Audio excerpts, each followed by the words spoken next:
ઝઘડિયા જીઆઈડીસીમાં ખતરા વચ્ચે માનવ જિંદગી, કંપની સંકુલમાં ઝૂંપડપટ્ટીમાં જોખમ વચ્ચે રહેતા શ્રમિકો।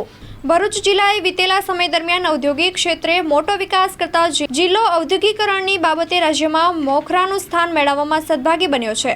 ઔદ્યોગિક વિકાસ થયો એ સારી વાત ગણાય, પરંતુ ક્યારેક કેટલાય કંપની સંચાલકો કંપનીમાં કામ કરતા કામદારો કે શ્રમિકોની સલામતી બાબતે ઊણા ઉતરે છે કે પછી લાપરવાહી બતાવે તો આ વાત કોઈપણ રીતે ચલાવી લેવાય નહીં।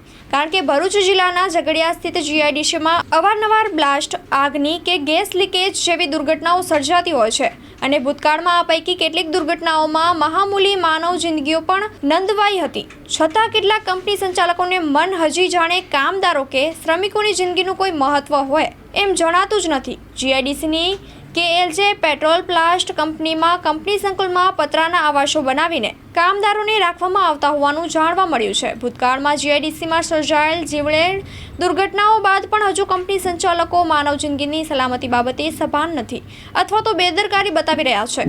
એ વાત આ બાબતથી સાબિત થઈ રહી છે કે ઉલ્લેખનીય એ છે કે જીઆઈડીસીમાં નોટિફાઈડ એરિયા કચેરી તેમજ જીઆઈડીસી ઇન્ડસ્ટ્રીયલ એસોસિએશન કાર્યરત છે। ઉપરાંત ગુજરાત પ્રદૂષણ નિયંત્રણ બોર્ડ પણ આ બાબતે દરમિયાનગીરી કરી શકે છે। છતાં જાણે માનવ જિંદગીઓને સસ્તી સમજી બેઠેલા કંપની સંચાલકોને કેમ સમજ નથી આવતી એ પણ એક સવાલ છે। બ્લાસ્ટ, ગેસ લીકેજ કે અન્ય દુર્ઘટના સર્જાય ત્યારે કંપની સંકુલમાં રખાતા લોકોને કોઈ નુકસાન કે જાનહાનિ થાય તો એ માટે કોને જવાબદાર ગણવા? કંપની સંચાલકોને કે પછી આવી બાબતોને આડકતરી રીતે પહોંચતા જવાબદાર તંત્રના સત્તાધીશોને?